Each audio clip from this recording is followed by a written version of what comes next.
രാഹുലിന് നേരെ ചീമുട്ട എറിഞ്ഞിരിക്കുന്നു എന്നുള്ള വാർത്തയാണ് വരുന്നത്.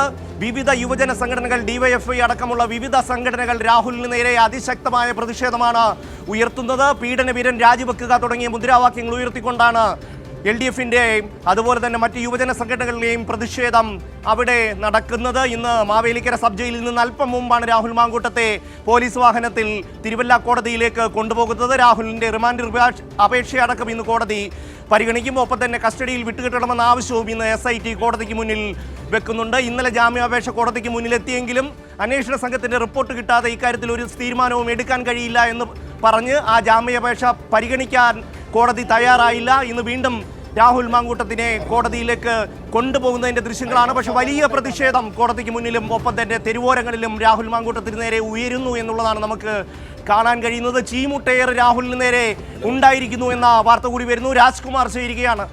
രാജ്കുമാർ, രാഹുലിന് നേരെ ചീമുട്ടയെറിഞ്ഞിരിക്കുന്നു, എന്തൊക്കെയാണ് വിശദാംശങ്ങൾ?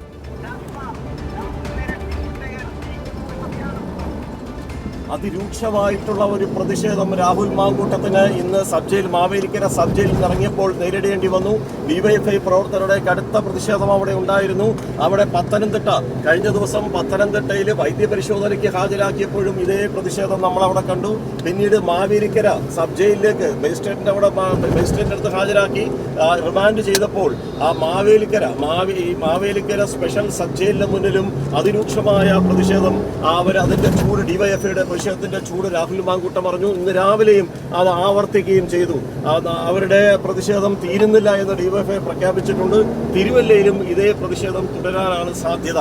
രാഹുൽ മാങ്കൂട്ടത്തോട് പുറത്തിറങ്ങിയപ്പോൾ ജയിലിൽ നിന്ന് ആ വാതിലൂടെ പുറത്തേക്ക് ഇറങ്ങിയപ്പോൾ പലവട്ടം മാധ്യമപ്രവർത്തകർ ചോദിച്ചു എന്താണ് സംഭവിച്ചത്, ഇതിൽ എന്തെങ്കിലും പറയാനുണ്ടോ എന്നുള്ള ചോദ്യത്തിന് അദ്ദേഹം പുച്ഛത്തോടുള്ള ചിരി മാത്രമാണ് പാസാക്കിയത്. മറ്റൊന്നും പറയാൻ തയ്യാറായില്ല. ഇതിനു മുമ്പ് അന്ന് ഇതേപോലെ തന്നെ ഇവിടെ പത്തനംതിട്ട ജനറൽ ആശുപത്രിയിൽ ഹാജരാക്കിയ സമയത്തും പുച്ഛത്തോടെയുള്ള ചിരിഭാവത്തോടു കൂടിയായിരുന്നു ആശുപത്രിക്കുള്ളിലേക്ക് പോയത്. അതേസമയം മജിസ്ട്രേറ്റിനെ അവിടെ ഹാജരാക്കി റിമാൻഡ് ചെയ്തു കഴിഞ്ഞപ്പോൾ ആ ചിരി മാഞ്ഞുപോയിരുന്നു.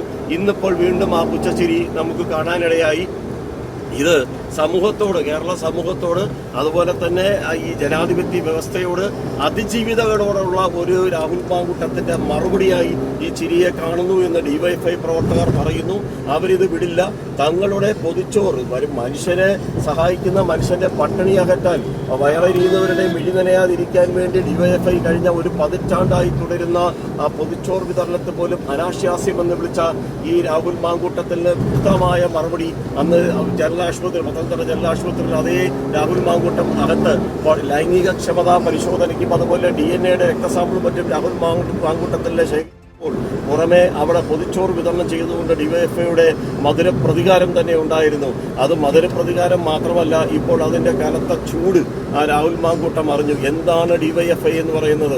ചാനൽ യുദ്ധമുറികളിൽ നിന്ന് മാത്രം വാചക കസർത്ത് നടത്തിയിട്ടുള്ള യാതൊരു രാഷ്ട്രീയ പാരമ്പര്യവും ഇല്ലാത്ത രാഹുൽ മാങ്കൂട്ടത്തിനെ ഡിവൈഎഫ്ഐയുടെ ചൂട് ഡിവൈഎഫ്ഐ പ്രവർത്തകർ കാണിച്ചു കൊടുത്തു. അതാണ് ഇപ്പോൾ കേരളം കണ്ടുകൊണ്ടിരിക്കുന്നത്. അല്പസമയത്തിനകം തിരുവല്ല കോടതിയിൽ എത്തിക്കാനാണ് പ്ലാൻ. അതിനു മുമ്പ് വൈദ്യപരിശോധനയ്ക്ക് വിധേയമാക്കുമോ എന്നുള്ള കാര്യത്തിൽ നിശ്ചയമില്ല.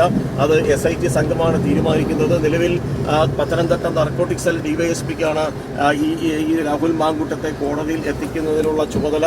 പ്രൊഡക്ഷൻ വാറന്റ് തിരുവല്ല SHOയ്ക്ക് കോടതി നൽകിയിട്ടുണ്ട്. എന്തായാലും ഇവരുടെ നേതൃത്വത്തിൽ കനത്ത സുരക്ഷയിലാണ് ഇപ്പോൾ ഈ വാഹന വ്യൂഹം പോയിക്കൊണ്ടിരിക്കുന്നത്. ഷമി, തീർച്ചയായും രാജ്കുമാർ, അതിശക്തമായ പ്രതിഷേധം ഉയരുകയാണ് രാഹുൽ മാങ്കൂട്ടത്തിന് നേരെ. മാവേലിക്കര കോടതിയിൽ നിന്ന് ഇയാളെ ഇറക്കുമ്പോൾ തന്നെ ഡിവൈഎഫ്ഐയുടെ വലിയ പ്രതിഷേധം അവിടെ ഉയർന്നു വന്നു. പിന്നീട് പോലീസ് വണ്ടിക്ക് നേരെ ചീമുട്ടയെറിയുന്ന സാഹചര്യം കൂടിയുണ്ട്. വലിയ ജനരോഷമാണ് ഉയരുന്നത്. പക്ഷെ അതൊന്നും തന്നെ ബാധിക്കില്ല എന്ന മട്ടിൽ ഒരു പുച്ഛച്ചിരിയുമായി രാഹുൽ മാങ്കൂട്ടം നിൽക്കുകയാണ്. കാരണം ഇപ്പോഴും കോൺഗ്രസിന് ആവശ്യപ്പെടാൻ കഴിയുന്നില്ല. രാഹുൽ മാങ്കൂട്ടം MLA സ്ഥാനം രാജിവെക്കണമെന്ന് കോൺഗ്രസിന്റെ നേതാക്കളെല്ലാം ഇക്കാര്യത്തിൽ ഒരേ സമീപനം സ്വീകരിക്കുന്നു എന്നുള്ളതാണ്. കോൺഗ്രസിൽ നിന്ന് പുറത്താക്കി കഴിഞ്ഞു. ഇനി അയാൾ MLA സ്ഥാനം രാജിവെക്കുമോ ഇല്ലയോ എന്നുള്ളത് തങ്ങളെ ബാധിക്കുന്ന വിഷയമല്ല എന്നുള്ള നിലപാടാണ് ഇപ്പോൾ കോൺഗ്രസ് സ്വീകരിക്കുന്നത്. എന്നാൽ ഇതിനെതിരെ കോൺഗ്രസിനുള്ളിൽ പോലും ശക്തമായ പ്രതിഷേധം ഉയർന്നു വരുന്നു. ഇയാൾക്കെതിരെ ഇപ്പോൾ അതിജീവിത മുഖ്യമന്ത്രിക്കടക്കം പരാതി നൽകുന്നു, സൈബർ വിങ്ങിനടക്കം പരാതി നൽകുന്നു എന്നുള്ള വാർത്തകൾ പുറത്തു വരികയാണ്. കഴിഞ്ഞ ദിവസം മുഖ്യമന്ത്രി അതിജീവിതയുമായി ബന്ധപ്പെട്ടൊരു ചിത്രം ഇട്ടിരുന്നു. വലിയ തോതിൽ സമൂഹ മനസാക്ഷിയെ സ്വാധീനിക്കുന്ന ഒരു ചിത്രമായിരുന്നു. ആദ്യത്തെ ബലാത്സംഗ കേസിലെ അതിജീവിത ഇട്ട ആ ഒരു വാക്ക് പ്രിന്റ് ചെയ്ത ഒരു കോഫി കപ്പിലാണ് മുഖ്യമന്ത്രി ഇന്നലെ ചായ കുടിച്ചത്. അത് സംബന്ധിച്ച് വലിയ തോതിലുള്ള ചർച്ച സമൂഹത്തിൽ ഉയർന്നു വരുന്നു. കേരളത്തിലെ സ്ത്രീപക്ഷ നിലപാട് എടുക്കുന്ന സർക്കാർ എന്നുള്ളത് തന്നെയാണ് LDF സർക്കാരിൻ്റെ ഏറ്റവും വലിയ മുഖമുദ്ര എന്ന് സമൂഹം ചിന്തിച്ചു തുടങ്ങിയിരിക്കുന്നു. 1, 2, 3 ബലാത്സംഗ കേസുകൾ ഓൾറെഡി രജിസ്റ്റർ ചെയ്ത് കഴിഞ്ഞു. ഇനിയിപ്പോൾ കൂടുതൽ ബലാത്സംഗ കേസുകൾ ഉണ്ടാകും എന്നുള്ള വളരെ വ്യക്തമായ സൂചനകൾ പല ഭാഗങ്ങളിൽ നിന്നും ഉയർന്നു വരുന്നുണ്ട്. പക്ഷേ തന്നെ ഇതൊന്നും ബാധിക്കില്ല എന്ന മട്ടിൽ ഒരു ചിരിയുമായി രാഹുൽ മാങ്കൂട്ടം ഇന്ന് പോലീസ് വണ്ടിയിലേക്ക് ജയിലിൽ നിന്ന് കയറുക ചിത്രങ്ങളാണ് നമുക്ക് കാണാൻ കഴിഞ്ഞത്. കേരളത്തിൻ്റെ തെരഞ്ഞെടുക്കപ്പെട്ട കേരളത്തിൻ്റെ ഏറ്റവും വലിയ നിയമനിർമ്മാണ സഭയിൽ അംഗമായ ഒരു കോൺഗ്രസ് നേതാവ് ജയിലിൽ നിന്നിറങ്ങി പോലീസ് വണ്ടിയിലേക്ക് കയറുകയാണ് 3ാമത്തെ ബലാത്സംഗ കേസിൻ്റെ പരാതിയിൽ. പക്ഷേ എന്നിട്ടും അയാളുടെ MLA സ്ഥാനം രാജിവെക്കണമെന്ന് ആവശ്യപ്പെടാൻ കഴിയുന്നില്ല എന്ന് മാത്രമല്ല, പല ആൾക്കാരും കോൺഗ്രസിലെ പല യൂത്ത് കോൺഗ്രസിൻ്റെയും ഇന്നിപ്പോൾ ഒരു ജില്ലാ പഞ്ചായത്ത് അംഗം അടക്കമുള്ളവർ രാഹുൽ ചെയ്യുന്നതെല്ലാം ധാർമ്മികമായ കാര്യങ്ങളാണ്. കൂടുതൽ ബലാത്സംഗ കേസുകൾ വന്നാൽ തങ്ങൾ അത്രമാത്രം രാഹുലിനെ സപ്പോർട്ട് ചെയ്യും എന്ന നിലയിലേക്ക് ഒരു ഭാഗം യൂത്ത് കോൺഗ്രസിൻ്റെയും മുസ്ലിം ലീഗിൻ്റെയും യൂത്ത് ലീഗിൻ്റെയും നേതാക്കന്മാർ സമൂഹ മാധ്യമങ്ങളിലൂടെ രംഗത്ത് വരുന്ന അതിദയനീയമായ ഒരു കാഴ്ച കൂടി നമ്മൾക്ക് കാണേണ്ടി വരുന്നു എന്നുള്ളതാണ് ഈ കേസിൻ്റെ ഏറ്റവും ദയനീയമായ വശം. എന്ത് വൃത്തികേട് ചെയ്താലും അതിനെ കണ്ണടച്ച് പിന്തുണയ്ക്കാൻ തയ്യാറായി നിൽക്കുന്ന ഒരു പറ്റം ആൾക്കാർ നമ്മുടെ സമൂഹത്തിൽ ഉണ്ട് എന്നുള്ള യാഥാർത്ഥ്യമാണ് ഈ സംഭവത്തോടുകൂടി തെളിഞ്ഞു വരുന്നത്. രാജ്കുമാർ തുടരുകയാണ്. രാജ്കുമാർ, വലിയ പ്രതിഷേധം ഇയാൾക്കെതിരെ ഉയർന്നു വരുന്നു. അതുപോലെ തന്നെ ഇന്ന് കോടതിയിൽ ഹാജരാക്കിയാൽ തുടർ നടപടികൾ എന്തൊക്കെയാണ്?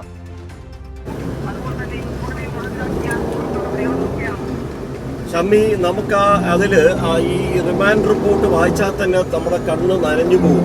അത് വെറുതെ ഉള്ള ഒരു സാഹിത്യവാചകങ്ങളോ അല്ല, അതൊന്നുമല്ല. ഒരു അതിജീവിതയുടെ കണ്ണുനീർ കൂടിയാണത്.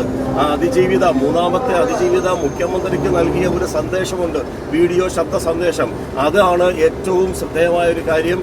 അത്തരം ഒരു സന്ദേശം മുഖ്യമന്ത്രിക്ക് കിട്ടിയ ഉടനെ അത് അന്വേഷണ സംഘത്തിന് കേസെടുക്കുന്നതുമായി ബന്ധപ്പെട്ട അന്വേഷണ സംഘത്തിന് അത് കൈമാറി. അവരത് പരിശോധിച്ചു. ആ പരിശോധനയ്ക്ക് ശേഷം വീഡിയോ കോൺഫറൻസിലൂടെ ഈ അതിജീവിതയുടെ മൊഴി രേഖപ്പെടുത്തി.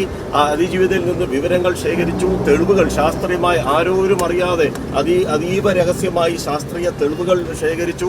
ഈ പറയുന്ന സ്ഥലങ്ങളിൽ എവിടെയൊക്കെയാണ് ഈ അതിജീവിതയെ ഇയാൾ കൊണ്ടുപോയിട്ട്, ഈ പ്രതി രാഹുൽ മാങ്കൂട്ടം കൊണ്ടുപോയിട്ടുള്ളത്, അവിടെയെല്ലാം പോയി CCTV ദൃശ്യങ്ങളും മൊത്തം പരിശോധിക്കുകയും സാഹചര്യ തെളിവുകളും ശാസ്ത്രീയ തെളിവുകളും ശേഖരിച്ചു. അതീവ രഹസ്യമായി ഒരു മാസ്റ്റർ പ്ലാൻ നടത്തി തയ്യാറാക്കിയിട്ടാണ് ഈ ആരോരും അറിയാതെ രാത്രിയോടുകൂടി അർദ്ധരാത്രിയിൽ ഇയാൾ താമസിച്ചിരുന്ന ആ പാലക്കാടുള്ള വലിയ തോതിൽ തെളിവ് ശേഖരണം ഇനി നടക്കേണ്ടതുണ്ട്. അതിന് രാഹുൽ മാങ്കൂട്ടത്തിലിനെ കസ്റ്റഡിയിൽ വേണമെന്ന അപേക്ഷ ഇന്ന് SIT തിരുവല്ല കോടതിയിൽ നൽകും.